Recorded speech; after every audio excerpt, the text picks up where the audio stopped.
Morning friends, welcome back to my YouTube channel Nirwal academy.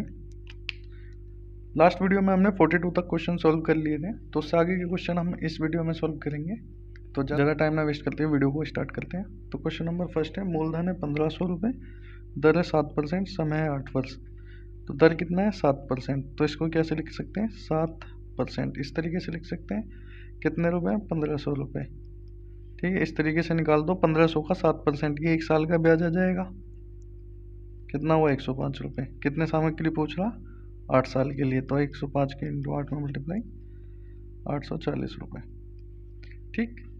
या फिर फॉर्मूले से भी कर सकते हैं। फॉर्मूला मैं पहले बता चुका हूँ, क्या होता है फॉर्मूला, मूलधन गुणा दर गुणा समय बटे 100। ये किसका फॉर्मूला है, साधारण ब्याज का। तो इससे सोल्व करेंगे, बात वही है, 1500 गुणा 7 गुणा 8 बटे 100। 2 जीरो से 2 जीरो, 15 7 105 अट्ठे 840 रुपये, ठीक है। वैसे चाहे इस तरीके से करो चाहे इस तरीके से, हमें आंसर लेके आना है। जो आपको सही लगे वो मेथड आप चूज कर लेना, ठीक है। क्वेश्चन नंबर है, यदि 5% वार्षिक साधारण ब्याज पर खाते में 3840 रुपये का निवेश किया जाता है तो खाते की शेष राशि को 4800 रुपये तक बढ़ाने में कितना समय लगेगा।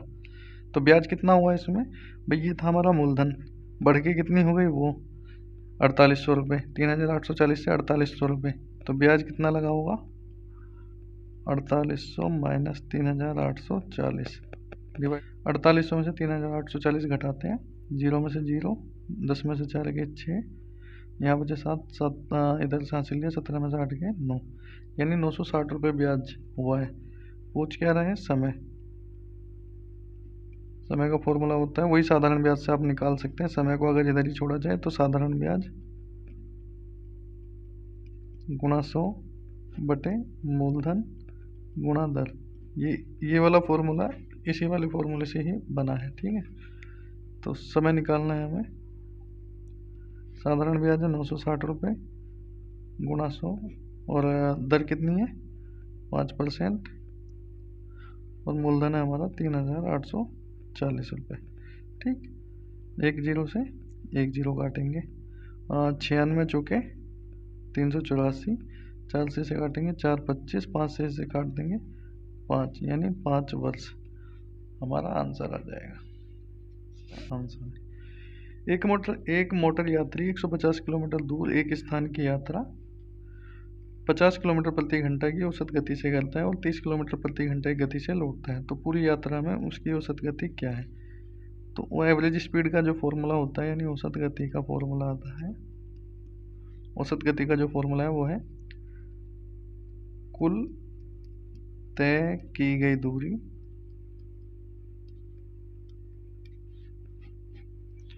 और कुल दूरी को तय करने में लिया गया समय। तो कुल लिया गया समय, तो दूरी कितनी तय करी है उसने भाई, 150 तो गया है, फिर वापस आया तो वो भी 150 आया, तो टोटल दूरी कितनी होगी 300 किलोमीटर, ठीक है। कितनी होगी 300 किलोमीटर। और उसने जो समय लिया है भाई, 150 किलोमीटर की दूरी तय करी थी 50 किलोमीटर प्रति घंटा की स्पीड से, तो यानी 150 एक घंटे में कितना जाएगा 50 किलोमीटर। तो 150 किलोमीटर कितनी दूरी में कितने समय में जाएगा 3 घंटे में। तो जाने में लिया उसने 3 घंटे का 3 घंटे का समय, और आने में उसने कितने का लिया है भाई, आया कितने की स्पीड से 30 किलोमीटर प्रति घंटा की स्पीड से। तो यानी 1 घंटे में 30 किलोमीटर प्रति घंटा चलता है, तो 150 की जो दूरी है उसने कितने समय में तय कर ली होगी 5 घंटे में, ठीक है। चाहे तो हम इसको समय का फॉर्मूला जो होता है वो ऐसे भी निकाल सकते हैं, समय बराबर दूरी बटे चाल। दूरी कितनी थी जाने में 150, स्पीड कितनी थी 50, तो समय कितना लगा 3। आने में कितनी थी स्पीड, आने में दूरी कितनी थी वही 150, चाल कितनी थी 30, तो आने में समय लगा 5। तो ये कहाँ से आया 3 यहाँ से, 5 यहाँ से, तो कितना हो गया 300 बटे 8, यानी 37.5 किलोमीटर प्रति घंटा की उसकी एवरेज स्पीड थी। टोटल उसमें दूरी, टोटल पूरी यात्रा में उसकी जो एवरेज स्पीड थी वो थी 37.5 किलोमीटर प्रति घंटा। अभी क्वेश्चन नंबर 46 देखते हैं। एक मैच में एक खिलाड़ी का औसत 32 है, उसे अपनी औसत 4 रन बढ़ाने के लिए अगली पारी में कितने रन बनाने चाहिए। अच्छा, 32 का मतलब ये है कि लगभग उसने हर पारी में 32 रन बनाए हैं। ठीक है, अब वो कह रहा है औसत 4 रन बढ़ाना है, यानी औसत कितना होना है 36। तो यानी सारे मैचों में उसके कितने रन होने चाहिए, 36 होने चाहिए। ठीक है, तो चाहे तो हम सारों में 4 रन बढ़ा के, अगर 4 रन 10 मैचों में बढ़ाए तो कितने हो गए 40, और 11वें मैच में अगर 32 तो ये हैं प्लस 4 और बढ़ाएगा तो ये कितने हो गए 36। ऐसे भी 76 बना सकते हैं। भाई सपोज 10 मैच हैं, 1 2 3 4 5 6 7 8 9 10। ठीक है, इसके कितने कितने थे, 32 रन थे मान लो सब में।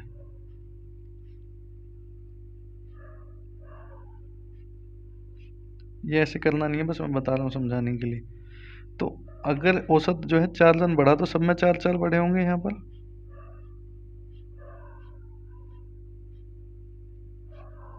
और जो 11वीं जो पारी होगी उसमें कितने रन बनाने होंगे उसे। भाई औसत कितना था 36, तो यहाँ ऑलरेडी 36 होंगे। तो ये कितने हो गए, 4 4 8 4 12 4 16 4 20 4 24 4 28 4 32 4 36 4 40 और 36, यानी 76 रन। इस तरीके से कर सकते हैं। सिंपल देखो, 10 मैचों का औसत कितना था, 10 मैचों का औसत था 32, तो टोटल उसने कितने रन बनाए 320। वो चाह रहा है कि 11वें मैच में कितने रन बनाए कि उसका औसत कितना हो जाए। तो 11वें मैच में 11 मैच हो जाएंगे, टोटल औसत कितना बनाना चाहिए 36। तो कितने हो गए, 11 चिंग 66 का 6 हासिल लगी 6, 11 तिया 33 और 6 39 का 9 हासिल लगी 3, और 11 सीधा 396 हो गए ना। 396 में से 320 घटाएंगे तो यानी 76 रन उसने कितने में बनाए होंगे, 11वीं पारी में। सिंपल है हिसाब।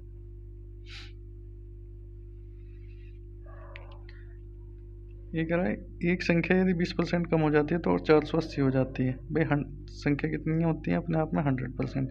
20% कम हो गई तो कितनी रहेगी 80%।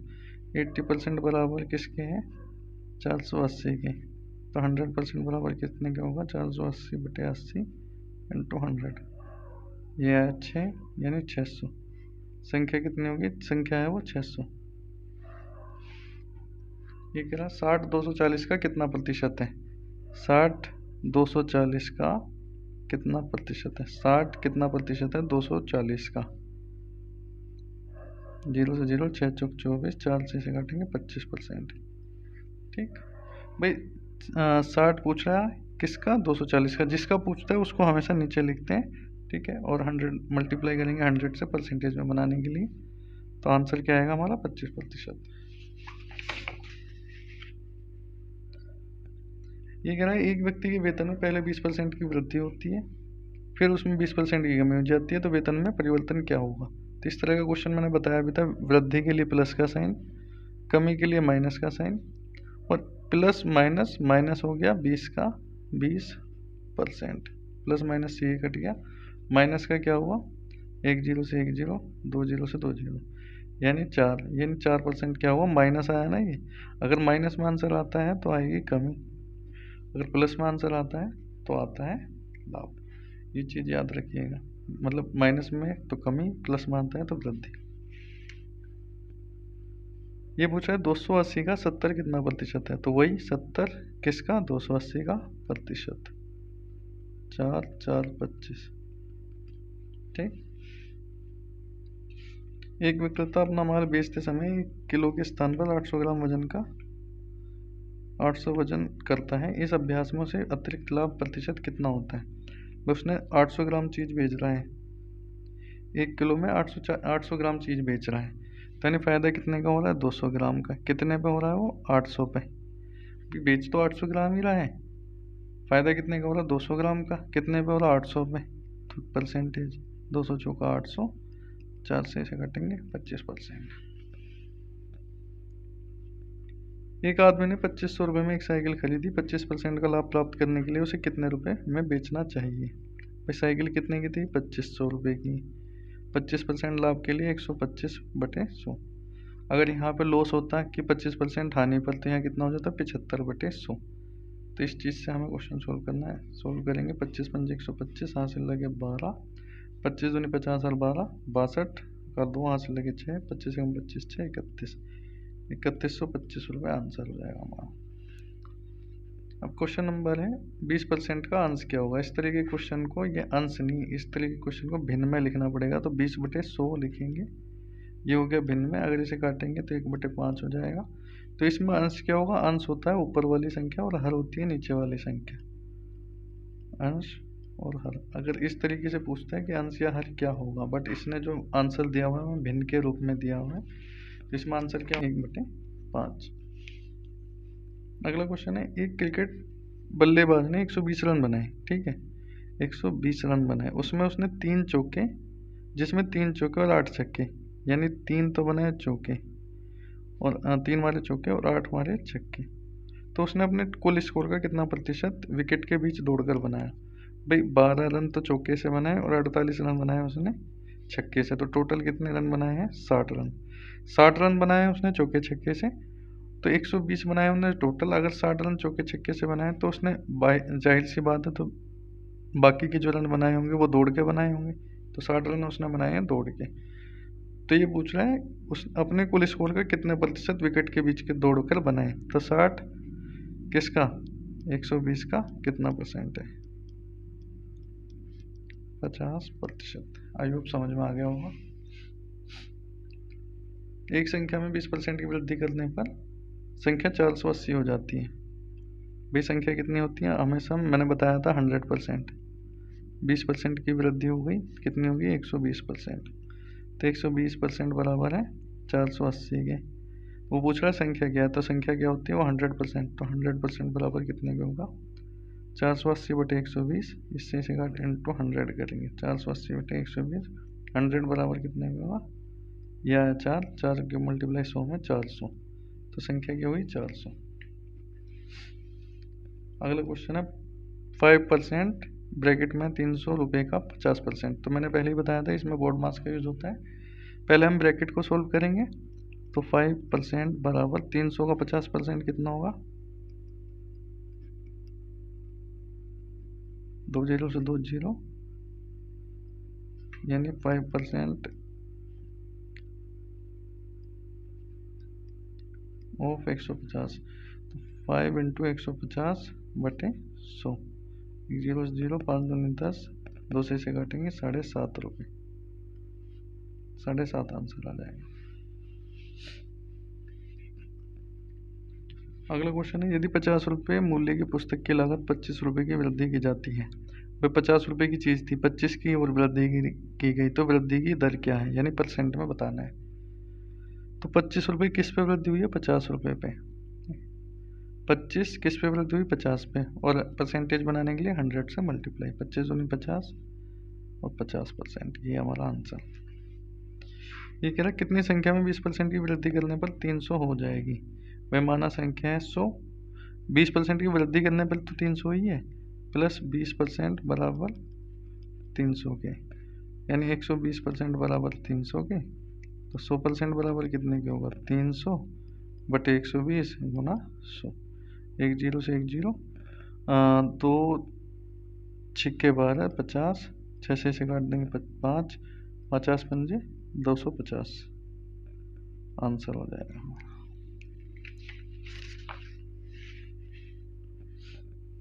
आंसर क्या होगा, 250। क्वेश्चन नंबर 59 देख लेते हैं। 5% 1200 का 25%। तो पहले हमें ब्रैकेट सोल्व करना है। तो 1200 का 25% कितना होगा, 2 जीरो से 2 जीरो, 25 के 12 में मल्टीप्लाई करेंगे तो 300 ब्रैकेट। तो ये क्या हो जाएगा, 2500 गुना 300। भाई परसेंटेज हटाने के लिए 100 से भाग, परसेंटेज लगाने के लिए 100 से गुणा, ये हमें ध्यान रखना है। 2 जीरो से 2 जीरो, 5 दिया 15। तो आंसर हमारा क्या हुआ, 15। क्वेश्चन नंबर है, एक लड़का 25 रुपये में एक पेन खरीदता है और उसे 20 रुपये में बेचता है, तो हानि प्रतिशत क्या होगा। तो 25 रुपये में बेचा, 25 रुपये में खरीदा है, तो परचेज CP क्या होगा हमारा, 25 रुपये, यानी कॉस्ट प्राइस, और सेलिंग प्राइस क्या होगा, 20 रुपये। तो हानि कितनी हुई, लॉस हुआ हमारा CP माइनस SP, विक्रय मूल्य माइनस परचेज मूल्य, क्रय मूल्य माइनस विक्रय मूल्य। तो 25 का खरीदा था, 20 का बेच दिया, हानि हुई 5 रुपये की। ठीक है, लॉस परसेंट कैसे निकालेंगे, लॉस पर जो हानि या लाभ जो भी निकलता है वो हमेशा क्रय मूल्य पर निकलता है। तो क्रय मूल्य कितना है? 25 रुपये। 5 पंजे 25, 5 से काटेंगे 20%, तो हानि कितनी है हमारी? 20%। एक आदमी 5,000 रुपये वेतन, एक आदमी को 5,000 रुपये वेतन मिलता है, उन्होंने चैरिटी के लिए 20% दान किया। भाई 5,000 रुपये वेतन मिला, चैरिटी में कितना दिया? 20%। मैंने क्या बताया? परसेंटेज का निशान हटाने के लिए 100 से भाग, 2 जीरो, 50 दूनी 100, और आगे एक जीरो लगाई, 1,000 रुपये, यानी 1,000 रुपये उन्होंने दान में दिया। ये कह रहा है यदि आमों को 10 यदि आमों के 10 पीस प्रति रुपये में खरीदा, यानी 1 रुपये में कितने? 10 पीस, तो 25% का लाभ प्राप्त करने के लिए कितने पीस 1 रुपये में बेचे जाने चाहिए? कितने रुपए का लाभ प्राप्त करना? 100 रुपये पे 25 रुपये का, यानी 125/100। इसको काट देंगे, 5 दूनी 10, 5 25 और 25 चौका 100, यानी 1 रुपये में 8। तो 1 रुपये में 8 बेचने चाहिए उसे, तो उसको 25% का लाभ होगा। 1 रुपये में 8। अगला क्वेश्चन है, यदि 279 रुपये में सामान बेचने पर एक व्यापारी को 7% की हानि होता है तो लागत मूल्य क्या होगा? तो भाई 100% होती है वस्तु का मूल्य, माइनस 7% बराबर हो गया 93%। तो 279 में बेची है 7% की हानि पे, तो यानी कितने परसेंट के बराबर है? 93% की। ठीक, वो पूछ रहा है कि लागत मूल्य ज्ञात करना है, तो लागत मूल्य हमारा कितना होता है? 100%। तो 279/93 इंटू 100, 3 से कट जाएगा, 3 की मल्टीप्लाई 100 में करेंगे तो 300। लागत मूल्य क्या हो गया हमारा? 300 रुपये। क्वेश्चन नंबर है, 153 रुपये में सामान बेचने पर एक व्यक्ति को 10% की हानि होती है। 20% का लाभ प्राप्त करने के लिए उन्हें कितनी राशि में बेचना चाहिए? तो 10% की हानि भाई हो रही है, सपोज 100% पे थी वस्तु का मूल्य, 10% निकाल दिया, कितना बचा? 90%। तो 90% बराबर है कितने के? 153 के। अब ये कह रहा है कि 20% का लाभ प्राप्त करने के लिए उसे कितने रुपए में कितनी 20 रुपये का लाभ प्राप्त करने के लिए उन्हें कितनी राशि में बेचना चाहिए? तो भाई 100% प्राइस होता है, यानी 100 रुपये है, तो 20% लेने के लिए कितना हुआ? 120%। 90% बराबर 153 की, 120% कितने बराबर होगा? 1 जीरो से 1 जीरो, इसे काटेंगे, हमारा कटेगा ये 9 एकम 9, यहाँ बचेंगे 6, 9 सत्ते 63, 17 के गुणा 2 में करें, 12 में करेंगे, 17 दूनी 34 का 4, यहाँ से लेके 3, 17 17 3 20, यानी 204 रुपये। 204 रुपये में उसे बेचना चाहिए 20% का लाभ लेने के लिए। एक आदमी एक खिलौना 25 रुपये में खरीदता है, 30 रुपये में बेचता है, उसका लाभ प्रतिशत क्या है? तो 25 में खरीदा, विक्रय मूल्य हो गया 30, लाभ कितने का हुआ हमारा? ये तो सिंपल से पता है, 25 में खरीद के 30 में बेचा है 5 रुपये का, तो 5 रुपये का लाभ कितने पे हुआ? 25 रुपये पे। लाभ या हानि हमेशा क्रय मूल्य पे होता है, तो 5 रुपये का लाभ कितने पे हुआ? 25 रुपये पे। परसेंटेज बनाने के लिए 100 से मल्टीप्लाई, 5 पंजे 25, 5 से काटेंगे 20%।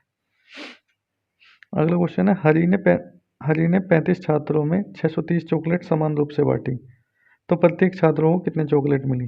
वे 630 को सीधा 35 से डिवाइड कर दो, 7 9 63, 7 पंजे 35, 18, यानी 18 चॉकलेट प्रति छात्र मिली हैं।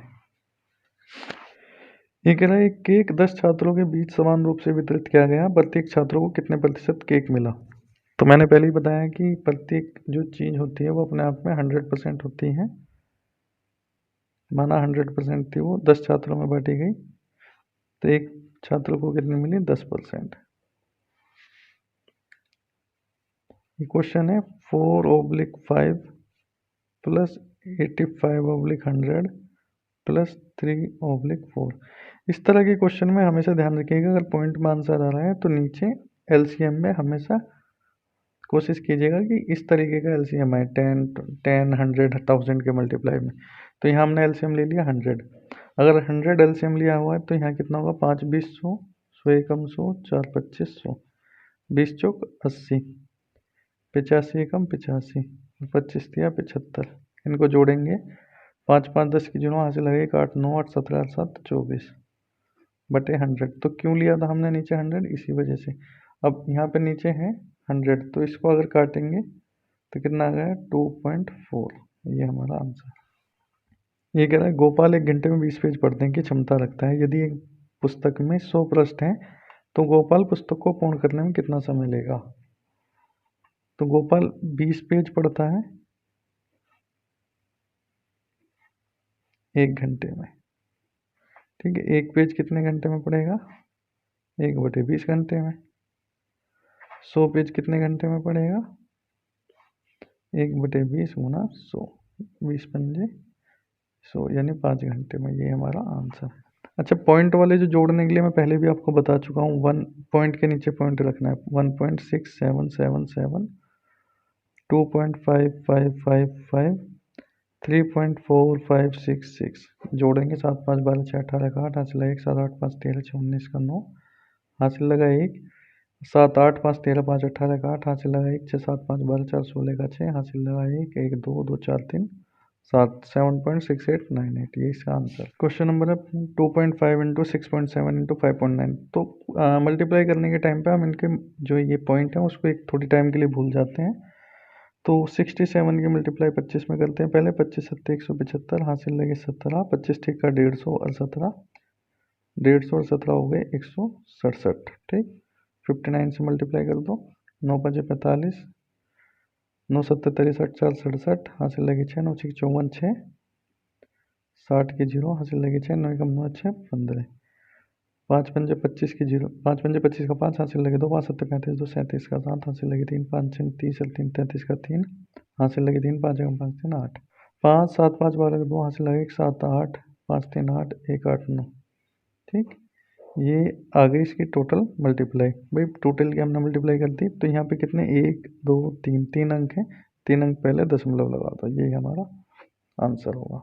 ये वाला क्वेश्चन लास्ट वाले क्वेश्चन की तरह ही है, तो इसको भी एलसीएम में 100 बनाएंगे। ठीक है, और इसका सॉल्यूशन करेंगे खुद से। अगर कोई प्रॉब्लम आती है तो आप मेरे को कमेंट में बता सकते हैं। क्वेश्चन नंबर है, घोड़े को 570 रुपये में बेचने पर एक आदमी को 5% की हानि होगी, तो 5% का लाभ प्राप्त करने के लिए उसे किस कीमत पर बेचना पड़ेगा? तो 570 में बेचने पर कितनी की हानि हो रही है? 5% की।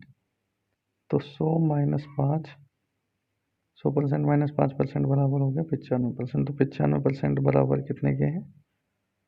570 के। अब 5% लाभ लेने के लिए कितना होगा? 100 प्लस ये 5, तो 105% बराबर कितने के होगा? 570 बटे 95 गुना 105, 19 पंजे 95, 19 तिया 57, 5 से काटेंगे 21, 21 तिया 63, यानी 630। 630 रुपये में बेचना होगा 5% लाभ लेने के लिए। एक वस्तु को 390 रुपये में बेचने पर एक दुकानदार को 20% का लाभ होता है, तो उसकी लागत क्या है? भाई 390 रुपये में बेच रहे हैं तो 20% का लाभ हो रहा है, यानी 120% बराबर है 390 रुपये की। लागत मूल्य कितना होता है? 100%। 390 बटे 120 गुना 100, 1 0 से 1 0 काट देंगे, इसे काट देंगे 12 तिया 36, इसे काट देंगे हम कितने से? 2 छिक्का 12, 2 पंजे 10, 6 छिंग 36 और 6 पंजे 30, 65 पंजे कितना होगा? 325। अच्छा, ये कह रहा है मैं उसी पैसे पर 16 वस्तुएं बेचता हूँ जितने के लिए मैंने 20, जिसका भुगतान मैंने 20 के लिए किया था। 16 वस्तु का विक्रय मूल्य बराबर 20 वस्तु का क्रय मूल्य। 16 वस्तु का विक्रय मूल्य बराबर 20 वस्तु का क्रय मूल्य। तो इसको हम कैसे सोल्व करेंगे? वस्तु का विक्रय मूल्य बटे आ जाएगा वस्तु का क्रय मूल्य। तो विक्रय मूल्य कितना हो गया? यहाँ पर 20 ही है, कहेंगे 16 आ गया नीचे। तो हमें क्रय मूल्य मिल गया 16 रुपये, विक्रय मूल्य मिल गया 20 रुपये, तो लाभ कितने का होगा?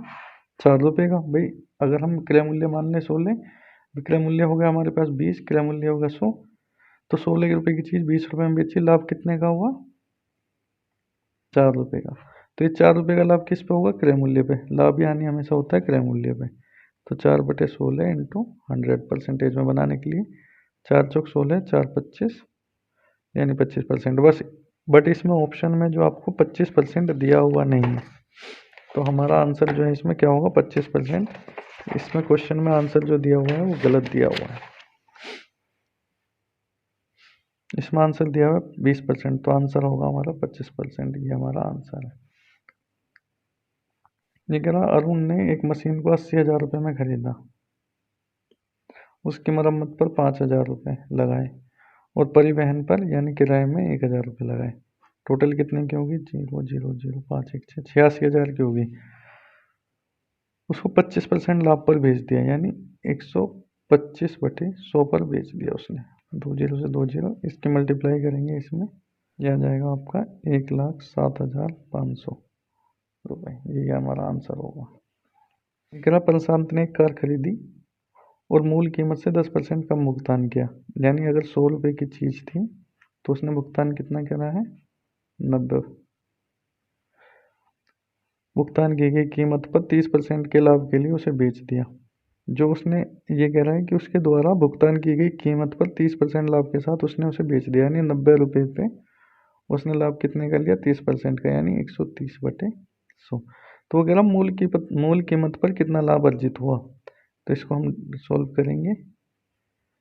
245, ये हो गया तुम्हारा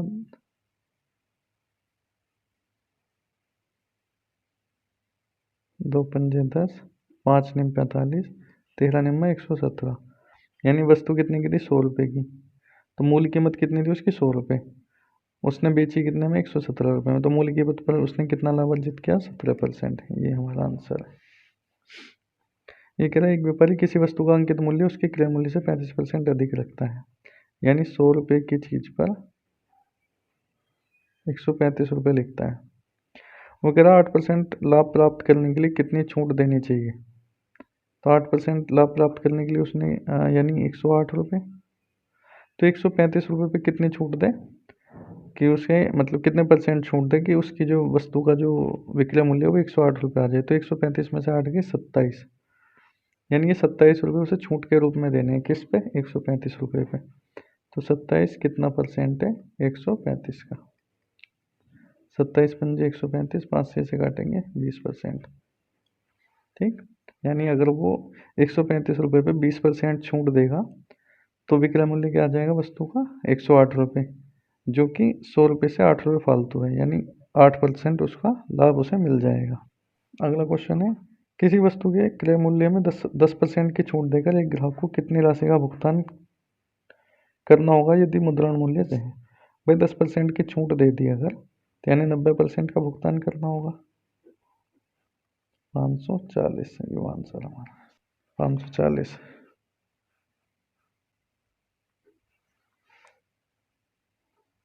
निम्न में से किस भिन्न का मान सबसे कम है। तो हम सोल्व करें तो ये 0.5 आएगा, ये आएगा तुम्हारा 6 8 48 और ये आएगा 0.6 और ये आएगा 12 एकम 12 12 6 12 12 चौक 48, यानी 0.4 आएगा। तो इनमें सबसे छोटा कौन सा है? 0.4। यही हमारा आंसर है। ये वाला क्वेश्चन मैं वीडियो में करवा चुका हूँ। एक कंपनी अपनी हर 3 सफ़ेद कार पे 5 नीली कारों का निर्माण करती है। 3 सफ़ेद कार पे 5 नीली कार, ठीक है। 15 सफ़ेद कार पे कितनी कार होंगी? 5/3 इंटू 15, 3 पंजे 15, यानी 25 नीली कार बनेंगी। ये वाला बहुत इजी सवाल है। 7/9 प्लस 2/9, एलसीएम कितना आ गया? 9, 9 एकम 9, 9 एकम 9, 7 प्लस 2 बराबर 9/9, 9 से 9 काटा 1। ये है 10/11 इंटू 11/12, 11 से 11 काटेंगे बचा 10/12, 2 पंजे 10, 2 छिक्का 12। ये हमारा आंसर है। ये कह रहा है एक सुबह तापमान 25 डिग्री सेल्सियस था, ठीक है। दोपहर तक तापमान में 5 डिग्री सेल्सियस की बढ़ गया। फिर दोपहर से शाम तक 8 डिग्री सेल्सियस गिर गया। तो शाम को तापमान क्या था? 25 5 30, 30 में से 8 गए 22 डिग्री। जैसे जैसे सवाल बोल रहा है उस तरीके से लिखते चले जाओ, आंसर आपको मिल जाएगा। ये कह रहा है एक पेन का क्रय मूल्य 8 रुपये है, मैंने 10 पेन खरीदे, उन्हें प्रत्येक को 10 रुपये में बेच दिया। भाई एक पेन का क्रय मूल्य कितना था? 8 रुपये। मैंने 10 पेन खरीदे हैं, ठीक है, तो यानी 80 रुपये के हुए, और उन्हें 10 रुपये में बेच दिया। 10 पेन 8 रुपये के हिसाब से 80 रुपये के खरीदे, 10 पेन 10 रुपये के हिसाब से कितने के बेच दिए? 100 रुपये के। तो लाभ कितने का हुआ? 100 माइनस 80 बराबर 20 रुपये। या इस तरीके से भी कर सकते हैं, एक पेन की कीमत क्रय मूल्य क्या था? 8 रुपये, बेचा कितने का? 10 रुपये का। तो एक पेन पे कितने रुपए का लाभ हो रहा है? 2 रुपये का। पेन कितने थे? 10। तो एक पे लाभ हो रहा है 2 रुपये का, 10 पे कितने का होगा? 20 रुपये का। ये कह रहा है एक टीवी सेट जब 16,756 रुपये में बेचा जाता है तो अर्जित लाभ 18% है। भाई ये जो प्राइस है वो कितने के बराबर है? 118% के। तो हमें 100% निकालना है। 16,756 बटे 118 इंटू 100। तो इसको हम काट देते हैं, कितनी बार कटेगा? 142 बार इंटू 100, यानी 14,200 रुपये इसका प्राइस आ जाएगा। अगला क्वेश्चन देखते हैं। 20 दर्जन केलों का कीमत 1400 रुपये, 50 दर्जन केलों की कीमत क्या होगी? तो 20 दर्जन की कीमत है 1400 रुपये, एक दर्जन की क्या होगी? 1400 बटे 20। 50 दर्जन की क्या होगी? इसमें कुछ क्वेश्चन है जो रिपीट भी हो रखे हैं। 0 से 0, 70, 70 50 की मल्टीप्लाई करेंगे 3500 रुपये। ये कह रहा है एक उपहार की दुकान का मालिक अपने ग्राहक से लागत मूल्य से 28% अधिक शुल्क लेता है। यदि एक ग्राहक ने कुछ खिलौने के लिए 1408 रुपये का भुगतान किया तो उन खिलौने का क्रय मूल्य क्या था? यानी ये जो प्राइस है वो कितने के बराबर है? 128% के। क्रय मूल्य लागत मूल्य कितना होता है? 100%। ये कितने बार कट जाएगा? 128 से कम 128 बचे 12, 128 से कम 128, यानी 11 की मल्टीप्लाई 100 में 1100 रुपये। क्रय मूल्य कितना था? 1100। अगला क्वेश्चन है 21 वस्तुएं 600 रुपये में खरीदी और 900 रुपये में बेच दी तो लाभ प्रतिशत क्या होगा? भाई क्रय मूल्य कितना था? 600 रुपये। क्रय मूल्य है 600 रुपये,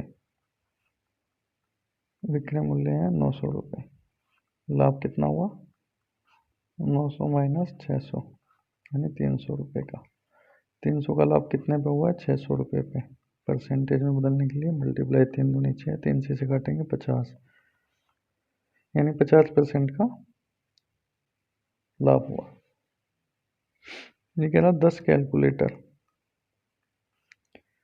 प्लस 12 वॉच का प्राइस क्या है? 11,100। ठीक है। ये कह रहा 30 कैलकुलेटर और 36 वॉचेस का प्राइस क्या होगा? 30 कैलकुलेटर प्लस 36 वॉचेस का प्राइस क्या होगा? अच्छा, इस चीज़ के लिए हम क्या कर सकते हैं? अगर इस पूरी समीकरण में 3 की मल्टीप्लाई कर दें तो ये क्या आ जाएगा? कैलकुलेटर प्लस 36 वॉचेस, यहाँ भी मल्टीप्लाई हुई तो इसका प्राइस हमें क्या मिल गया? ये 33,300 रुपये। अगला क्वेश्चन है एक वस्तु का क्रय मूल्य 1700 रुपये है, यदि वह उसे 2006 रुपये की कीमत पर बेचा गया तो लेन देन का लाभ, टोटल लाभ कितना हुआ इस चीज़ में? 306 रुपये का। भाई 206 रुपये में बेची थी, 1700 में खरीदी थी, लाभ कितने का हुआ? 306 का। कितने पे हुआ? 1700 पे। परसेंटेज में बदल दो, 2 जीरो से 2 जीरो, 17 से इसे काट दो, 17 एकम 17 बचे 13, 17 अट्ठे 136, यानी 18% का लाभ। अगला क्वेश्चन है राम ने एक टीवी सेट 12,500 में खरीदा और 1,800 रुपये कर में खरीदा। उन्होंने इस परिवहन पर 325, भाई 12,500 में खरीदा, 800 रुपये कर में यानी टैक्स दे दिया, और 300 रुपये परिवहन पर खर्च कर दिए। कितने हो गए? 0 0 5 8 13 3 16 का 6 हासिल लगा 1 और 12 13, यानी 13,600 का खरीदा है। 25% लाभ, 15% लाभ अर्जित करने के लिए 115 बटे 100, 2 जीरो से 2 जीरो, 115 इंटू 136 अगर हम करेंगे तो आंसर आएगा हमारा 15,640 रुपये। ये आंसर है। आंसर क्या है इसका? 15,640। अगला क्वेश्चन है, संख्याओं को आरोही से अवरोही यानी बढ़ते से घटते क्रम में लिखना है, यानी घटते हुए क्रम में लिखना है। तो हम पहले इनको काउंट कर लेते हैं। 1 2 3 4 5 6 7, 2 4 3 7, 2 3 5 और 3 8, इसमें 8 है। 2 2 4 3 7, बाकी सब में 7 7 है। तो ये कह रहे हैं आरोही से अवरोही यानी बढ़ते से घटते क्रम में। तो जिसमें ये सबसे पहले होगा, क्योंकि सबसे बड़ी तो ये है, फिर इससे छोटी, फिर इससे छोटी, फिर इससे छोटी, तो वही हमारा आंसर होगा। तो सबसे बड़ी ये कहाँ है? ये इसमें है, तो यही हमारा आंसर। अच्छा, इसमें भी है, तो इससे अगला वाला देख लेते हैं। ये तो हो गया हमारा सबसे बड़ा। उसके बाद देख लेते हैं ये कितना है। ये 92 लाख है, 99 लाख है, ये 93 लाख है। 92 लाख, 99 लाख, 93 लाख। तो सबसे बड़ी से उससे उसकी सबसे बड़ी के बाद उससे छोटी यानी 99 लाख, ये इसमें है। फिर उसके बाद 93 लाख, ये इसमें है। उसके बाद 92 लाख, ये इसमें है। ये हमारा आंसर है। ये कह रहा है संख्या को अवरोही से आरोही क्रम में यानी घटते से बढ़ते क्रम में लिखना है, बढ़ते हुए क्रम में जाना है। तो बढ़ते, इसमें सबसे छोटी संख्या कौन सी है हमारी? इसमें सबसे छोटी संख्या 0.099। उसके बाद है हमारी उससे बड़ी संख्या, सबसे छोटी है ये, उससे बड़ी कौन सी है? 0.9। ठीक है, उससे बड़ी है 0.99, उससे बड़ी है 9.9। तो ये जिसमें होंगे वही हमारा आंसर होगा। इसका आंसर गलत है, ये आरोही क्रम दे रखा है, सॉरी अवरोही क्रम दे रखा है, बट इसमें हमसे आरोही क्रम पूछ रहे हैं। तो इसका आंसर हमारा ये वाला होगा। ये हमें दे रखा है किसी में?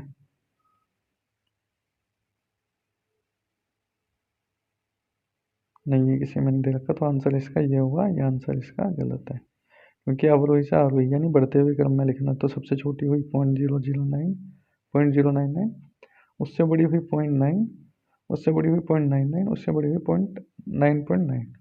स्टेटमेंट, यदि संख्या 3 2 5 6, 3 2 5 6 में अंक 3 और 5 के स्थान बदल दिए जाएं। अगर 3 और 5 के स्थान बदल दिए जाएं, यहाँ 5 आ जाए, यहाँ कितना आ जाए? 3। कथन सही है, संख्या नहीं बदलती, ये सही नहीं है। संख्या बढ़ जाएगी भाई, 3256 से 5236 हो गई, तो संख्या बढ़ेगी। यही हमारा आंसर है। कौन से दो अंश समतुल्य हैं? भाई 1/2 और 2/4 समतुल्य ही हैं, क्योंकि 2/4 को हम 1/2 भी लिख सकते हैं। इस वाले क्वेश्चन को देखने की ज़्यादा कोई ज़रूरत थी नहीं वैसे। ये कह रहा है आधे का आधा अंश के समान। भाई मैं बोलूँ आपसे 4 का आधा करो, तो आप 2 से ही तो भाग करोगे। ठीक, ऐसे ही अगर हम 1/2 का आधा करेंगे तो किससे भाग करेंगे? 2 से। ठीक, तो इसको इस तरीके से सोल्व करते हैं। भाई ऊपर के ऊपर मल्टीप्लाई, नीचे के नीचे मल्टीप्लाई, यानी 1/4। तो 1/2 का आधा कितना हुआ? 1/4। ये कह रहा है n/6 बराबर है 2/3 के। ठीक है, तो ये इधर आ जाएगा 3n बराबर 6 दूनी 12, n बराबर हो जाएगा आपका 12/3 यानी 4। n बराबर आ जाएगा हमारा 4। आरोही से अवरोही भिन्नों का क्रम, आरोही से अवरोही यानी घटते क्रम में लिखने हैं हमें। तो घटते क्रम में कैसे लिखेंगे इसको? सबसे बड़ा जो है वो सबसे छोटा होगा इसमें, क्योंकि जो नीचे है, ये चाहे तो इनको सोल्व भी कर सकते हैं वैसे, या आप एलसीएम ले लीजिए। आरोही से अवरोही क्रम में, तो इसमें आरोही से अवरोही क्रम कैसे होगा? घटते हुए क्रम में। तो सबसे बड़ी संख्या कौन सी होगी? 1/2, उससे छोटी कौन सी होगी? 1/3, उससे वो छोटी होगी 1/6, और उससे छोटी होगी 1/7। तो यही हमारा आंसर होगा। नीचे दी गई संख्या n का कौन सा मान यदि n/3 छोटा है 1/2 से? अगर n/3, अगर इनकी जगह अगर हम 3 रखें, 3/3, तो क्या वो 1/2 से छोटा हुआ? नहीं, 1/2 से बड़ा होगा, तो ये वाला नहीं है। अगर हम 2/3 रखें, तो क्या वो 1/2 से छोटा होगा? आधे से मतलब छोटा होगा। इसे काटेंगे, कितने बार कटेगा? 0.6। ये कितना है? ये होता है 0.5, तो छोटा थोड़ी है। n की जगह पर अगर हम 1/3 रखें, 1/2, इसको क्या आएगा? ये 0.33 आएगा, ये है 0.5, तो ये इससे छोटा है, तो आंसर हमारा होगा n बराबर 1। तो आज की वीडियो में इतना ही, मिलते हैं ऐसे ही नेक्स्ट वीडियो में, तब तक के लिए बाय बाय।